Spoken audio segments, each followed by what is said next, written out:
James bolted upright in bed, his heart hammering against his ribs. The chronometer on his nightstand displayed Euro 3:47 in soft blue digits, but that wasn't what had woken him. Standing at the foot of his bed, illuminated by the faint glow of Earth's moon through the porthole, was a figure that definitely shouldn't have been there. She was tall, easily 7 feet, with skin that shimmered like polished obsidian under starlight. Her eyes were large and luminous, colored in shades of violet that seemed to swirl with their own inner light. Despite her alien features, there was an unmistakable femininity to her form, accentuated by the way her bioluminescent markings traced elegant patterns across her shoulders and arms. "Can you please clean me, human?" Her voice was melodious, almost musical, but carried an edge of desperation that made James's sleep-addled brain struggle to process the request. What? James fumbled for the light switch, flooding his quarters aboard the ISS Frontier with harsh white light. The alien woman, Desiree, according to the diplomatic files he'd briefly skimmed, didn't flinch. She simply stood there, her posture rigid with what he was beginning to recognize as distress. "Clean. Me." She enunciated each word carefully, as if speaking to a child. "Your species possesses the biological capability. Mine does not. I require assistance." James swung his legs out of bed, suddenly acutely aware that he was wearing nothing but his worn university t-shirt and boxers. "Okay, hold on. Let me get this straight. You're Desiree, right? From the Zelthari delegation?" She nodded, a gesture she'd clearly learned from observing humans. "Correct. I am Desiree, Chief Xenobiologist of the Zelthari Concordance, and you are James Chen, Human Maintenance Engineer assigned to Section 7 of this vessel." "Right, okay." James ran a hand through his disheveled hair. "And you need me to clean you? At 3 in the morning?" Desiree's luminescent markings flickered. Embarrassment, perhaps? "I apologize for the hour. I have been attempting to resolve this myself for the past 6 cycles. I am failing." It was only then that James noticed the faint sheen covering her skin and the way she held her arms slightly away from her body, as if uncomfortable in her own flesh. She looked miserable. "The environmental controls," she continued, her voice dropping lower. "They malfunction in my quarters. The humidity stabilizers produce excessive moisture. My dermis has absorbed too much water. If I cannot remove it soon, I will develop scale rot." James's engineer brain kicked into gear, pushing past the surreal nature of the situation. Why not just use the sonic cleaners in the sanitation bay? Ineffective for my physiology. The frequencies are calibrated for human cellular structures. Desiree's eyes seemed to dim slightly. "My people's scales require manual grooming. We have specialized attendants on our homeworld, but here..." She gestured helplessly at the human-designed ship around them. "And you came to me because?" "Your file indicates expertise in solving problems that others deem impossible. Also, you are the only human who has not stared at me with either fear or excessive curiosity when we pass in the corridors. You simply nod." James couldn't help but smile at that. "Yeah, well, I figure everyone's got a job to do. Species doesn't really matter when the air recyclers need fixing." He stood, grabbing a pair of work pants from the chair and pulling them on. "All right, let's see what we can do. You said your scales need grooming?" Desiree's markings brightened, relief, definitely relief. "Yes. On my homeworld, we use specialized brushes made from crystallized mineral deposits.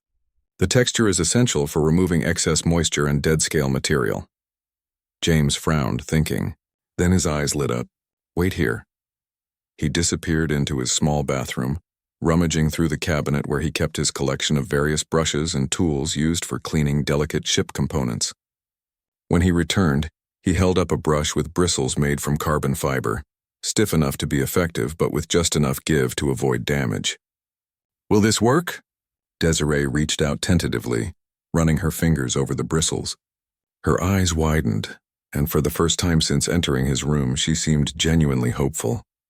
This might be suitable, but I cannot reach my back, and the protocols of diplomatic contact are probably going to be less important than you getting scale rot," James interrupted pragmatically. "Look, I won't make this weird if you don't. I've cleaned corrosive residue off thermal exchangers. This is just another maintenance task." He pulled his desk chair into the middle of the room and gestured for her to sit. "Come on, let's get you sorted out." What followed was perhaps the strangest hour of James's life. Desiree sat rigidly at first, but as he began to carefully brush along her scales, starting at her shoulders and working down her back in the pattern she described, she gradually relaxed. The brush made a soft whisking sound against her skin, and with each stroke, excess moisture beaded up and evaporated, while old scale material flaked away. "You are very precise," Desiree observed, her voice carrying a note of surprise. "Most beings would be too rough or too timid." James shrugged, though she couldn't see it. "Like I said, I'm used to working with delicate systems. Too much force and you break something. Too little and you don't accomplish anything. It's all about finding the right pressure." An apt philosophy. There was a pause, then, "Why did you not question my presence more?" "Another human might have raised an alarm. Would that have helped you?" "No. Then what would have been the point?" James moved to a new section, adjusting his technique slightly as the scale pattern changed. "You came asking for help. I can provide that help. Everything else is just noise." Desiree made a sound somewhere between a hum and a sigh. "This is why humans are so successful, I think. You do not overcomplicate situations. A problem exists, therefore you solve it." "We complicate plenty of things," James said with a laugh. "Politics, relationships, restaurant menus. But yeah, I guess when it comes down to it, we're pretty practical." They fell into comfortable silence after that, broken only by the whisper of the brush and the soft hum of the ship's systems. James worked methodically, paying attention to the subtle color changes in her markings that seemed to indicate comfort or discomfort, adjusting his approach accordingly. Finally, after what felt like both forever and no time at all, he stepped back. "I think we're done." "How does that feel?" Desiree stood and stretched, her movements suddenly fluid and graceful in a way they hadn't been before. Her markings glowed brightly, pulsing with what could only be joy. "Extraordinary. I feel like myself again." She turned to face him, and James was struck by the genuine warmth in those alien eyes. "Thank you, James Chen. You have done me a great service. Among my people, such grooming is an act of deep trust. I will not forget this." "Hey, no problem." James set the brush down, suddenly feeling the weight of exhaustion. "But maybe next time come by during normal hours. And we should probably report that humidity problem to engineering."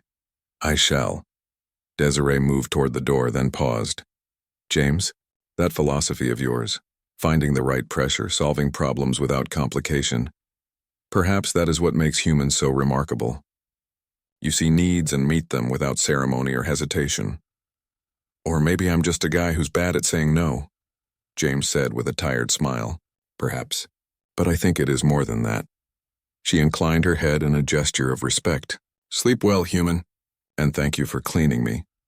As the door slid shut behind her, James stood alone in his quarters, staring at the carbon fiber brush in his hand. He shook his head, laughing softly to himself.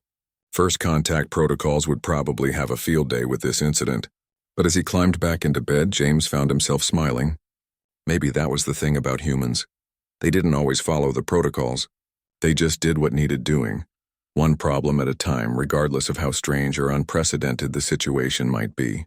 It was, he decided as sleep finally claimed him, a pretty decent way to be.